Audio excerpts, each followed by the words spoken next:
Muito boa noite. Bem-vindos à 39ª tertúlia da Astrolusofonia. Luís, estamos quase na 40ª. Mas Está mesmo quase. está bem, Quadras. quase. Agora é a 39ª, Luís. E hoje, uma reunião no pleno verão aqui no nosso Portugal e no Brasil, pleno frio, não é? Já ouvimos falar.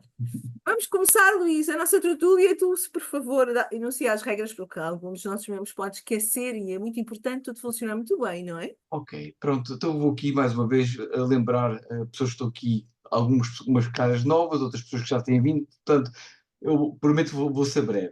Mantenha o microfone desligado durante a apresentação da palestrante. A Maria Eunice precisa, como todos os outros, precisa de estar focada para nos pôr. Convidamos a manter as câmaras desligadas, se possível, que é para criar uma atmosfera de intimidade e transparência aqui entre todos nós, porque já sabem que ninguém vai aparecer, portanto, só mesmo nós e o palestrante. E que quem tiver perguntas que possa, ou aí em casa mesmo, de escrever, ou digitar aqui na caixa, escrever o nome ou logo a pergunta para não se esquecer, para não quebrar o flow da apresentação. E já sabem que esta aula vai ser publicada na próxima quinta-feira no YouTube e só a primeira parte. Contudo, só a primeira parte, só os primeiros 30 ou 40 minutos que a nossa professora de falar, porque o resto fica só para nós, não é, Alexandra? Só para os É, astrológicos, não é? é só para nós. E já sabes o que é que se tem que fazer para ser astrolófono. É muito simples. Eu acho que é muito mesmo fácil. Tu queres explicar como é que é, Luís? Posso explicar? Então é duas coisas. Uma, é duas coisas. Primeiro é mandar um e-mail para o nosso e-mail, que há de estar aqui alguns em cima, astrolusofonia.gmail.com e dizer eu quero ser membro. Depois receberá um link só para nos responder algumas perguntas. Não vai levar mais que 2 minutos, só para nós sabermos quem é que estamos, que tipo de questões é que podemos fazer. Nada mais do que isto. E, e pronto, acho que não tenho mais nada a pedir. Podes, por favor, apresentar-nos a nossa palestrante hoje, da 39ª, a Maria Eunice Para treinar. Souza. Claro que posso e devo. Aliás, é um prazer. Então, Maria Eunice, que apareceu aqui a convite da Beth Batista, que eu francamente ainda não conhecia. Olá, Beth, beijinhos para ti. Olá, Gonçalo, bem-vindos.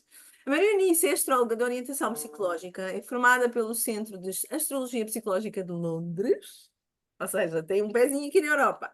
Tem formação em astrocartografia, que foi um curso que eu fiz agora com a Ana Lessa, e pelo Capital College, e tem certificação internacional em astrocartografia pela Continuo. Por acaso achei muito giro, eu vou ver o que é isto. É especializada também em espaço local, astrologia empresarial, iluminações e eclipses.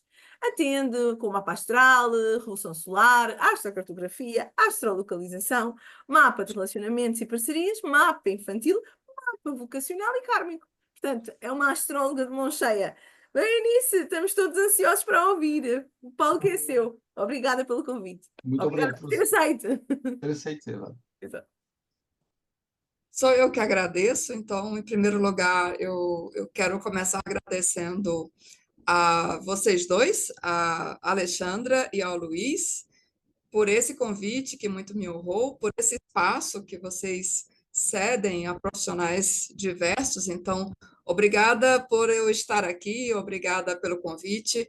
Agradeço a Beth também, que fez a ponte entre nós, né? Então, obrigada, Beth, porque foi ela que é, nos aproximou. Então, obrigada mesmo, gente. Só para explicar para você, Alexandra, a Contínuo é uma fundação que cuida do legado do Jim Lewis, né? O Jim Lewis já é falecido, ele faleceu de câncer nos anos 90 ainda, e um grupo de amigos que era muito próximo a ele não quis deixar morrer o legado dele, então criou essa fundação, se chama The Jim Lewis Sladen Foundation, e a Continuo é a parte que emite a certificação internacional. E para isso você tem que fazer um teste que não é muito fácil, então todos os anos tem esse teste aplicado 2 vezes por ano e a gente se submete para obter essa certificação. É uma certificação vitalícia também. Então, só para esclarecer. E posso começar minha apresentação. Então, eu preparei aqui uns slides, né? Esse tema é um tema que eu gosto bastante, eu gosto de estudar temas que são meio fora da curva, que estão um pouco longe do que todo mundo costuma olhar, né? Porque na ideia de trazer alguma novidade, de instigar também que a gente continue pesquisa em astrologia. Então, deixa eu confirmar que a minha apresentação aqui está na agulha.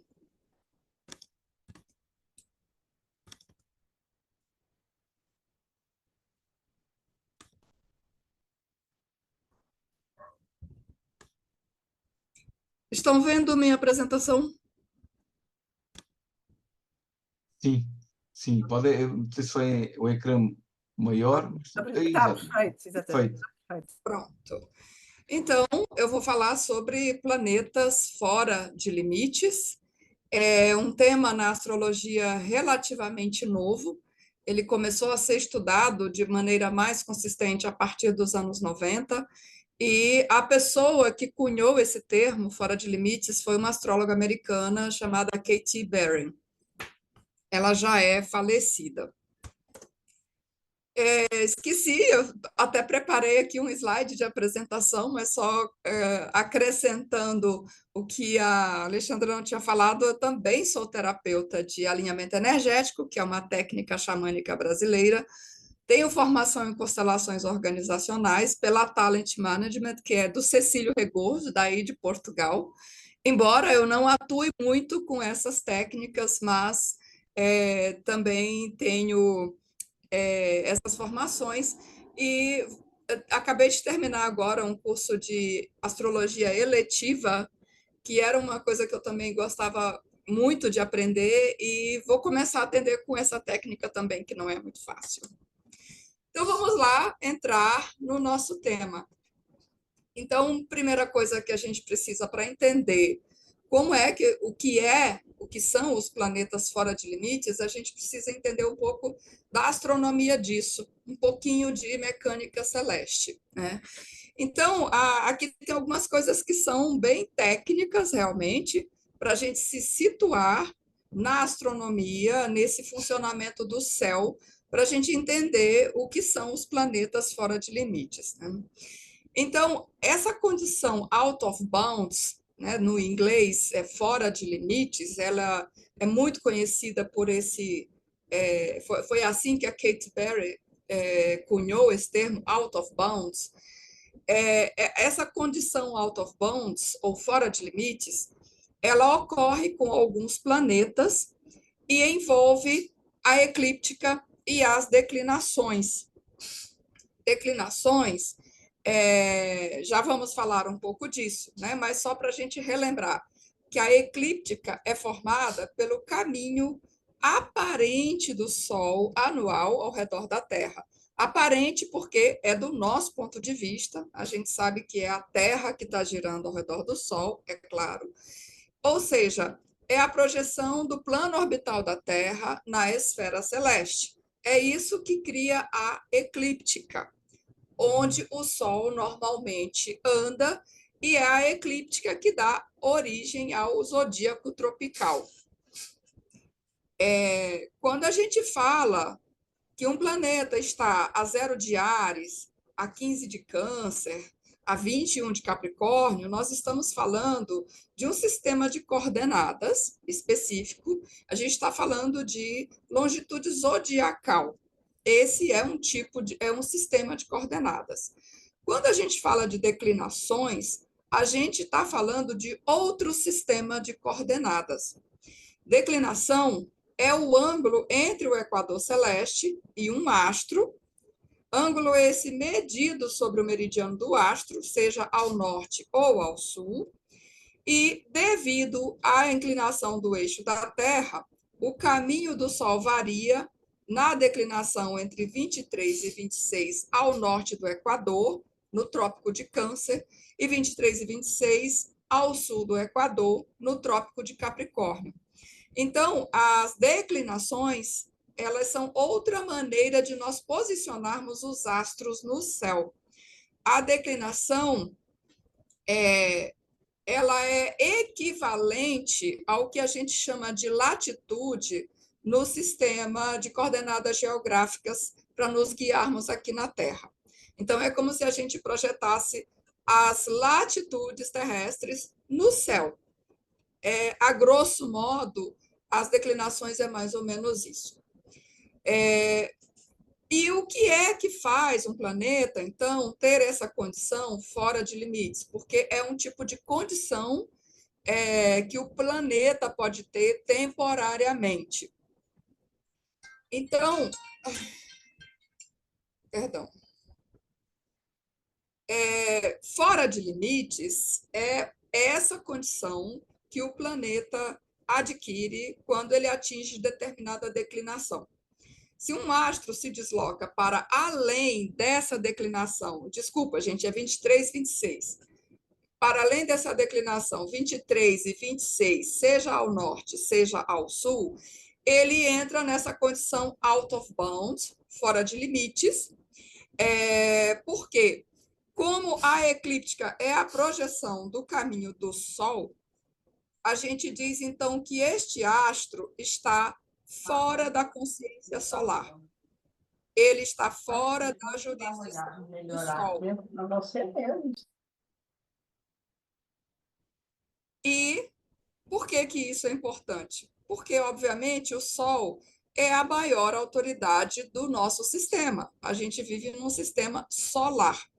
Então, quando o planeta está fora de limites, ele está fora dos limites da eclíptica, ele está fora dos limites do Sol, desta consciência solar. Então, essa é a mecânica básica para o entendimento de como do que significa um planeta estar fora de limites. Aqui tem uma ilustração que é, obviamente, conhecida de todos nós, né? Só para a gente relembrar, né? O nosso sistema funcionando. Aqui está a Terra, e aqui a gente tem vários desses movimentos que a Terra faz e que estão acontecendo simultaneamente. Aqui está o ponto vernal, que é o ponto de Áries. Aqui estão os pontos dos solstícios, certo? E aqui é a projeção da eclíptica, que é esse caminho aparente do Sol ao redor da Terra. Aqui está o equador celeste. Isso aqui é a obliquidade da eclíptica.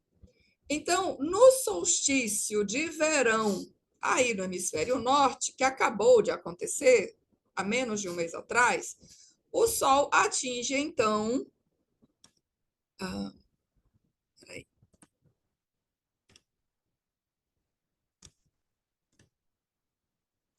no solstício de verão no hemisfério norte, o Sol chega nessa declinação 23, 26, e por algumas semanas parece que, na verdade, ele está paralisado aí, e, de fato, quando você olha nas efemérides, ele fica muitos dias, várias semanas, percorrendo graus muito próximos, então dá essa impressão de que ele está paralisado nessa região.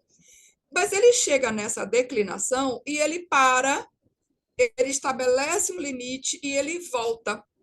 Então, ele começa a percorrer o caminho inverso em direção ao Equador, passa pelo Equador lá no equinócio, e, no caso, o equinócio de primavera para nós, equinócio de outono para vocês, até que ele chega no oposto, que é a declinação 23, 26 ao sul, no Trópico de Capricórnio, aqui no hemisfério sul.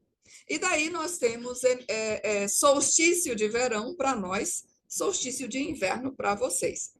Esses são os limites do Sol. É isso, como a gente sabe, que dá origem às estações do ano, é um ciclo anual que se repete infindavelmente, e é este ciclo que também dá origem à eclíptica, como nós sabemos, e ao zodíaco tropical. Acontece que aqui, a partir desse ponto vernal, que é Áries, ou o ponto oposto, que é Libra, a gente vai ter, então, essa mensuração dessas declinações. E aqui você vai ao norte e aqui você vai ao sul. Quando essa declinação ultrapassa essa declinação do limite do Sol, que é 23 e 26, ou ao norte ou ao sul, é quando esse planeta, então, entra na condição fora de limites, tá? Então, isso aqui é só para a gente ilustrar mais uma vez como é que isso funciona no céu. Mais um jeitinho de a gente entender isso melhor. Essa aqui seria a faixa da eclíptica. É claro que aqui está tudo retinho, né? Lá no céu não vai funcionar exatamente assim, por causa das inclinações. Então, essa é a faixa da eclíptica. Aqui está o limite do Sol, 23 e 26 ao norte, solstício com o Sol a zero de Câncer. Aqui está 23 e 26 ao sul, solstício com o Sol a zero de Capricórnio. A partir daqui, o planeta está fora de limites. Agora, o que significa essa condição fora de limites, né?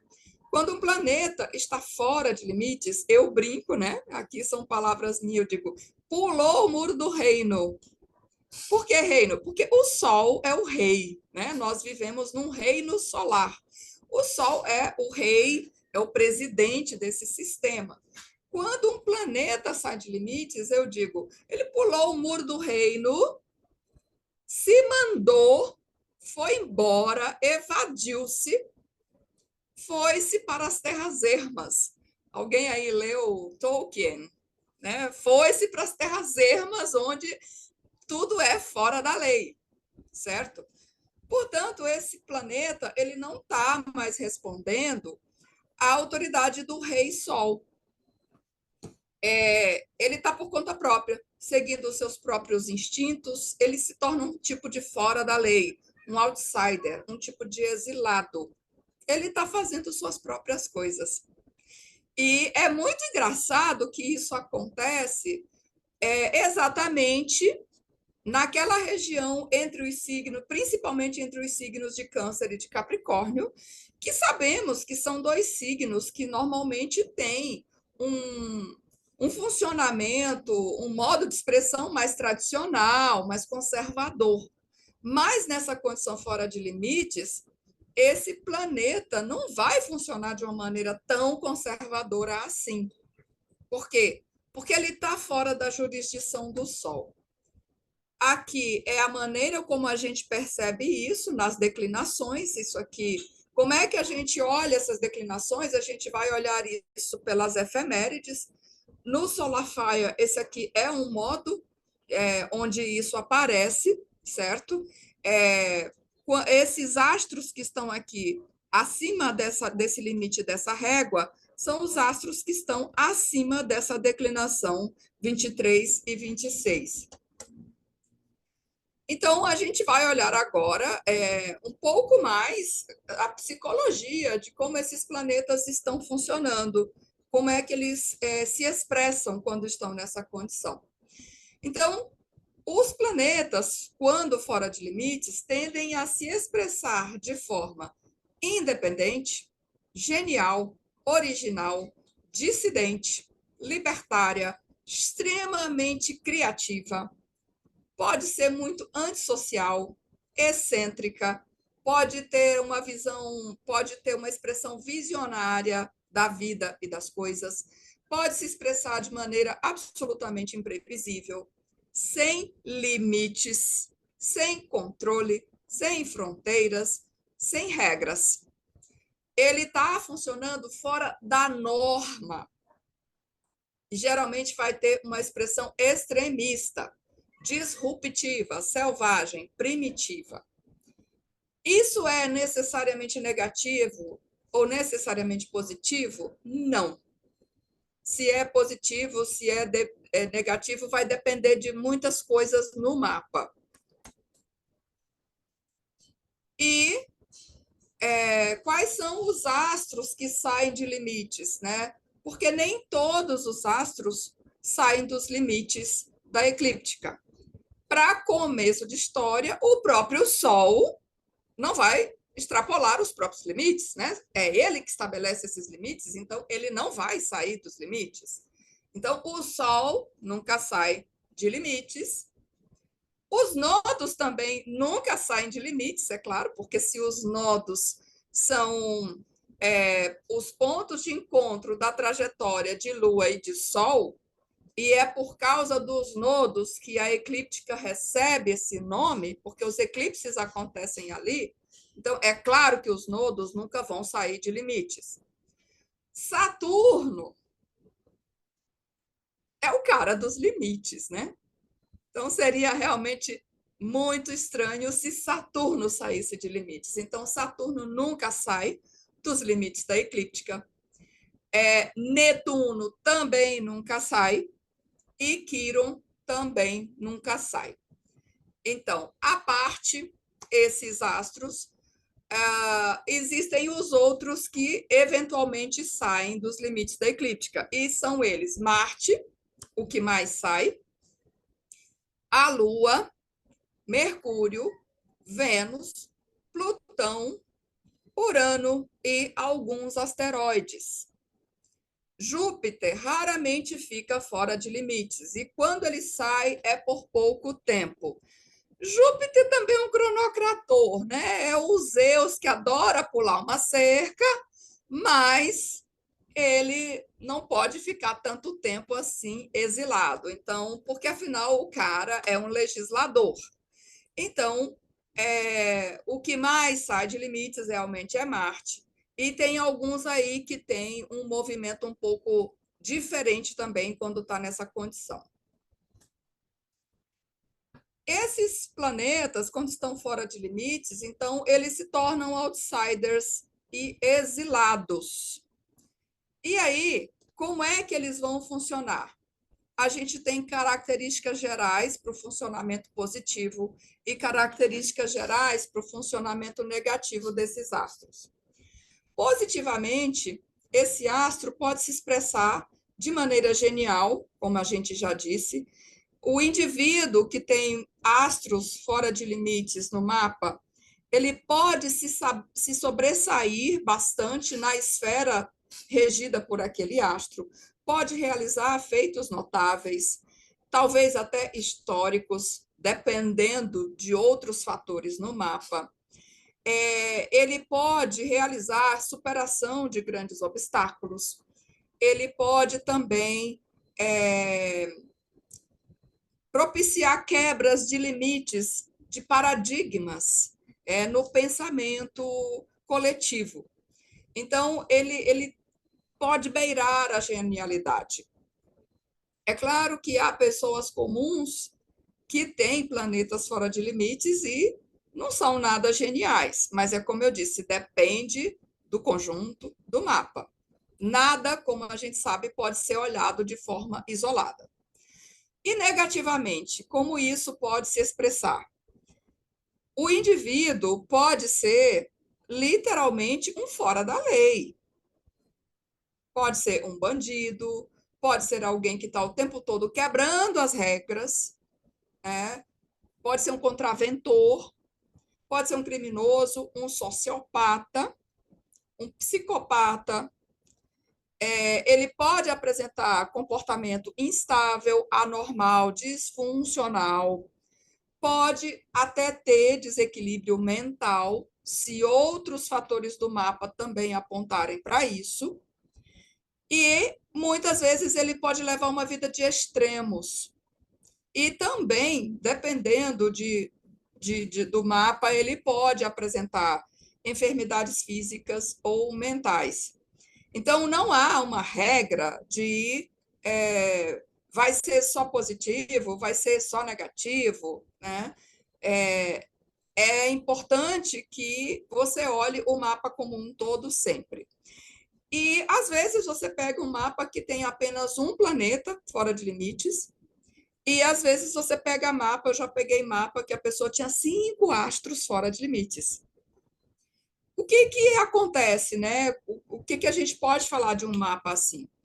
Essas pessoas são pessoas que elas podem ser visionárias, elas podem ser aquelas pessoas que realmente vão agregar muito ao coletivo, elas vão contribuir de alguma maneira com seus estudos, com as suas realizações, qualquer que seja o seu âmbito de atuação. E aí aqui a gente fala brevemente sobre como é que esses astros vão se expressar, então, quando estão nessa condição. Começando pela Lua, que embora não seja o astro que mais fica fora de limites, é o astro que faz isso com mais frequência, né? Especialmente no período dos lunistícios, como nós estamos agora. O Stephen Forrest, aquele astrólogo americano, é um dos que mais estudaram a Lua fora de limites. E ele diz que a Lua fora de limites, ela tem várias qualidades associadas a ela. Essas 9 qualidades aqui. Essa ideia do autoexílio, aquela pessoa que se exila naturalmente, mesmo que nem sempre ela esteja tão consciente disso. Pessoas que podem ser esse gênio ousado e ultra inovador. Ela pode expressar, ela pode vivenciar rupturas dos construtos sociais, aquilo que é aceito pela norma. Ela pode apresentar sociopatia e comportamento criminoso, ou isso comprovado, ou ela pode apresentar sociopatia e comportamento criminoso alegados, né? Outros alegam, embora não seja comprovado. Pode ser aquele bom fora da lei, aquela pessoa que quebra as regras por bons motivos e por causa disso elas propiciam mudanças também no coletivo. Teólogos que quebram paradigmas espirituais, malucos, né? Os doidos realmente, e gente literalmente de outro mundo, como, por exemplo, ele dá exemplo de astronautas, ele dá o exemplo da Amélia Earhart, que desapareceu, aquela aviadora. Enfim, são características associadas à Lua fora de limites. E a Lua também tem uma coisa muito interessante nessa condição, que quem nasce nesse período, quando nós temos lunistício maior, a pessoa pode não ter nascido com a Lua nessa condição, mas a Lua pode ficar fora de limites por progressão. Porque, como a gente sabe, a Lua é o astro mais rápido do nosso mapa, né? Em 27 anos, ela faz uma progressão completa ao redor do nosso mapa, e dependendo do período no ciclo lunar em que você nasceu, este ciclo nodal, pode ser que a sua Lua fique fora de limites nas progressões. Os outros astros, como é que eles vão se expressar quando estão fora de limites? Mercúrio. Uma coisa básica que a gente pode dizer sobre o Mercúrio é que pode ser um pensador extremamente original, uma mente genial, notadamente. A pessoa pode ter uma comunicação completamente fora dos padrões, pode ter aquela qualidade trickster acentuada. Trickster é uma das figuras arquetípicas estudadas por Jung. Pode ser aquela pessoa que gosta de quebrar os tabus na forma de se expressar, na forma de se comunicar. Negativamente, pode ser uma pessoa alienada da realidade presente. Ela pode apresentar problemas de fala, problemas de comunicação, toque, que é o transtorno obsessivo compulsivo, e por aí afora. Vênus. No caso de Vênus, ela pode expressar valores e prazeres muito incomuns no meio em que vive. Às vezes, isso tem a ver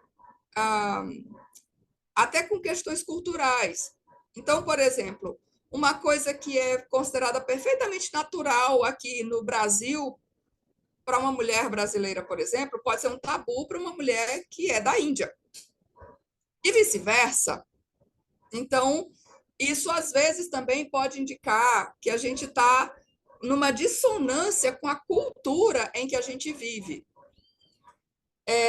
Então, ela pode vivenciar relações inconvencionais, relações muito diferentes, pode ter uma criatividade também muito original, pode ter uma característica muito idiosincrática. pode ser dada a hedonismo, a consumismo exacerbado, extravagâncias e vaidade também acentuada. Lembrando que não há aqui uma preponderância de ser positivo ou negativo. Marte pode apresentar uma determinação extrema. Esse Marte pode ser mais impulsivo do que já é naturalmente. Sabemos que Marte é um planeta de impulso, de energia executiva. No caso, fora de limites, ele pode estar ainda mais impulsivo, mais instintivo.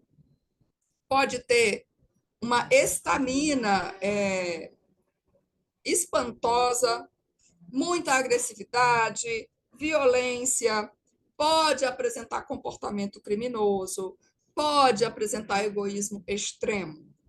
Lembra que sempre tem um pode aí no começo, porque não é uma regra, tudo depende do restante do mapa. Júpiter, que é um dos que menos ficam fora de limites, pode ter muita sorte, muita popularidade, daquela coisa que assim, não se explica tão facilmente. Pode ter uma facilidade maior para obter reconhecimento no mundo, mas também pode ser dado a fanatismos. A qualidade do excesso de Júpiter também pode estar sobremaneira acentuada. Urano. Urano, a gente pode dizer que é o extremo elevado à máxima potência. Por quê? Uma coisa que vocês já perceberam, né? Planetas fora de limites naturalmente têm uma qualidade fortemente uraniana. Eles já são naturalmente fora da curva, fora da norma. E isso tem muito a ver com Urano. Plutão. Plutão é um outro nível, né? Como a maior parte dos estudos que a gente vai colocar Plutão, é um outro nível. Plutão, quando fica fora de limites, ele pode ficar até 15 anos nessa condição. Agora, como o Plutão tem aquela órbita também super irregular, isso leva muitas décadas para poder acontecer. A última vez que Plutão ficou fora de limites foi quando ele passou por Leão, lá entre os anos 40 e 50. Agora que ele vai entrar em Aquário, ele vai voltar a sair de limites aí nas próximas décadas. Então, esse aqui é o geral, né, dessa condição fora de limites e de como esses planetas se expressam quando estão nessa condição. E aí agora a gente faz esse recorte sobre o lunistício, porque o lunistício ele tem diretamente a ver com essa condição fora de limites, ou melhor, o contrário nesse caso, né? A Lua, quando está fora de limites, essa condição da Lua está diretamente relacionada com o ciclo nodal da Lua, que dá origem aos lunistícios. Existe o lunistício maior e existe o lunistício menor. Então, o que é o lunistício? É um termo análogo ao solstício, todos nós sabemos o que é o solstício, e se refere a um padrão de visibilidade lunar, assim como a um ciclo específico da Lua. Também é chamado de paralisação lunar principal. O lunistício tem a ver com o ciclo nodal da Lua de 18 anos e meio. É o ciclo dos nodos. Implica alteração no local de ascensão e de ocaso da Lua. Literalmente, a gente vai ver a Lua em lugares muito diferentes do céu, quando a Lua está fora de limites. Ao redor do mundo, ao longo dos milênios e dos séculos, diversos sites megalíticos foram construídos para se observar não apenas os solstícios, mas também os lunistícios. Acontece que nem todo mundo fala disso. Por exemplo, Stonehenge e diversos outros sites. Na Europa, só na Europa tem mais de 50 mil, gente. Agora, só os mais famosos é que aparecem. Nos Estados Unidos tem um outro tanto, ao redor do mundo todo. Tem esses sites megalíticos que são um tipo de relógios astronômicos que são construídos para se observar esse movimento do Sol e esses movimentos da Lua. E esse ciclo também tem efeito sobre as marés. Afinal de contas, nós sabemos que as marés são influenciadas por esse movimento da Lua. Então, o lunistício maior e o lunistício menor têm efeito direto sobre o comportamento das marés. O que é o lunistício maior? Então, o lunistício maior, que é o que nós estamos vivendo agora, é a faixa máxima mensal do nascente e do poente da Lua. Quer dizer, a Lua nasce e se põe numa faixa muito mais ampla do céu ao longo do mês. Então, vamos pegar o solstício, por exemplo, né? A gente já entende como é que funciona o solstício. No solstício, é quando o Sol tem o seu deslocamento máximo em direção aos polos. É o distanciamento máximo do Sol do Equador, que é a região central do globo terrestre. Então, por exemplo, vocês tiveram o solstício de verão agora para ir. Para nós aqui, é o deslocamento máximo do Sol ao norte. Então, o Sol não está nascendo no leste nesse período. Aliás, é outra coisa que a gente não lembra ou a gente não presta atenção. O único dia em que o Sol realmente nasce no leste é nos dias do equinócio. Equinócio de primavera e equinócio de outono. Todos os demais dias do ano, o Sol começa a se deslocar ou para o norte ou para o sul, gradativamente. De maneira que agora o Sol aqui, para mim, ele não está nascendo no leste. Ele está nascendo a nordeste na minha direção. É o deslocamento máximo que o Sol faz ao norte, então ele fica entre o leste e o norte. Está a nordeste. Quando for em dezembro, o Sol vai atingir o deslocamento máximo ao sul. Então, ele não vai nascer a leste, ele vai nascer a sudeste, entre o leste e o sul, aqui para mim. Então, é disso que se trata. No céu, a localização por onde esses astros estão passando. Agora, o que é interessante, o Sol faz isso ao longo do ano. Então, ele fez o solstício de verão para vocês agora, em junho, e vai levar 6 meses para chegar aqui no sul. No lunistício maior, a Lua faz isso a cada 2 semanas. No lunistício maior, a Lua chega a ficar de 8 a 12 dias nessa condição fora de limites. E quando ela está assim, dependendo da fase dela, ela não vai passar alta no céu sobre a sua cabeça, como normalmente seria. Perdão, gente, tem um mosquito aqui rondando a minha cabeça e eu estou morrendo de medo de dengue. Desculpem. Então, ela não está passando, a gente está acostumado a pensar, né, que a Lua está sempre no alto do céu. Mas nessa época não é assim que funciona. Se você observar, quando a Lua for cheia entre os signos de Gêmeos, Câncer, Capricórnio e Sagitário, ela vai estar no lugar estapafúrdio do céu. Ela não vai estar no alto, ela vai estar num lugar muito. Ela vai estar ou a nordeste ou a sudeste para você. Certo?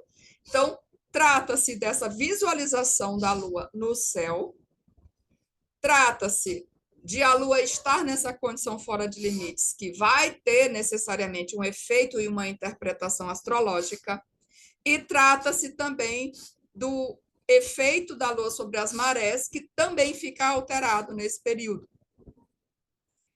Então, no lunistício maior, a Lua está na sua máxima amplitude,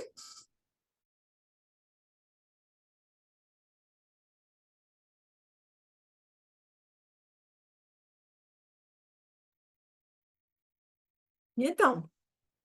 Ficou sem... Acho que congelou. Congelou, não foi? Onde ela nasce e onde ela... Não, acontece exatamente o contrário. A faixa mínima mensal do nascente... Oi? Estão me ouvindo? Estamos sim. Para só um bocadinho, parece que houve aqui uma interrupção momentânea para 10 segundos, mas acho que já está bom. Está tudo bem. Ok. Então, vou pegar do lunistício menor. No lunistício menor, acontece exatamente o contrário disso.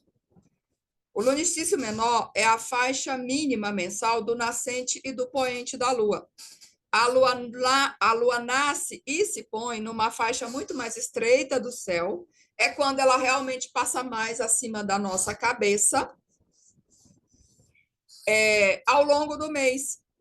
Isso ocorre cerca de 9 anos depois do lunistício maior.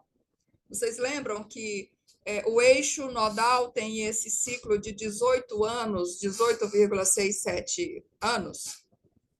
Então, metade disso vai dar 9,3, e nós temos, então, o lunistício maior e o lunistício menor. Nessa fase do lunistício menor, a Lua nunca sai dos limites da eclíptica, ela fica toda comportadinha, toda bonitinha. Então, gente, isso aqui é o grosso do lunistício, certo? O lunistício maior geralmente acontece quando o eixo nodal está passando por Áries e Libra. O nodo norte em Áries, o nodo sul em Libra. Temos o lunistício maior. O lunistício menor é o oposto disso. É quando temos o nodo norte em Libra, o nodo sul em Áries. O último lunistício menor que tivemos foi entre 2015 e 2016. Aqui uma ilustração para a gente ver isso aqui funcionando. Essa ilustração eu peguei deste site. Esse é um artigo da doutora Judith Young, uma astrônoma americana, que já é falecida, mas ela era uma grande estudiosa desse ciclo da Lua. Então, aquilo que eu estava falando está ilustrado aqui, né? Aqui você tem os pontos cardeais, certo? Sul e norte, leste e oeste. Então, nos equinócios, o Sol vai nascer no leste e vai se pôr exatamente no oeste. Bem bonitinho, com precisão. Mas tirando os dias dos equinócios, esses 2 dias do ano, no restante do tempo, ele vai variar aqui nessa faixa. E a Lua vai fazer a mesma coisa. Então, aqui é o nascer da Lua a sudeste. Veja bem, no lunistício maior, ela não vai nascer aqui no leste.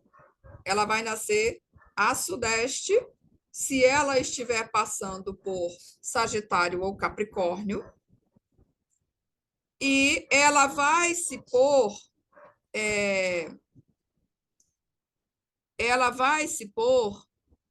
a sudoeste.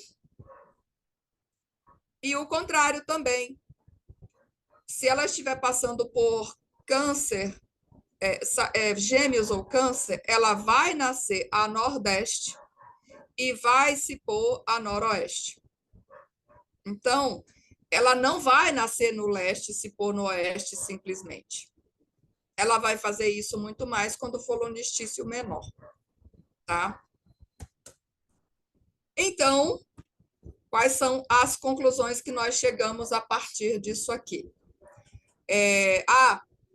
Voltando aqui, a gente tem esse lunistício maior. A data astrológica marcada para isso é quando o nodo norte passar a 0 de Áries. Isso vai acontecer em janeiro de 2025.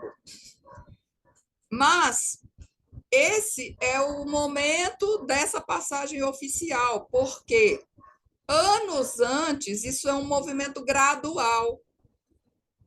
gradativamente, a Lua vai saindo desses limites. E ela começa timidamente. Então, lembra que o limite do Sol é 23 e 26? Ela começa, então, a ultrapassar, ela chegar a 24, aí daqui a meses ela começa a chegar a 25, 26, até que no auge, como nós estamos agora, ela está atingindo a declinação mais alta que 28. É o único astro que chega a 28.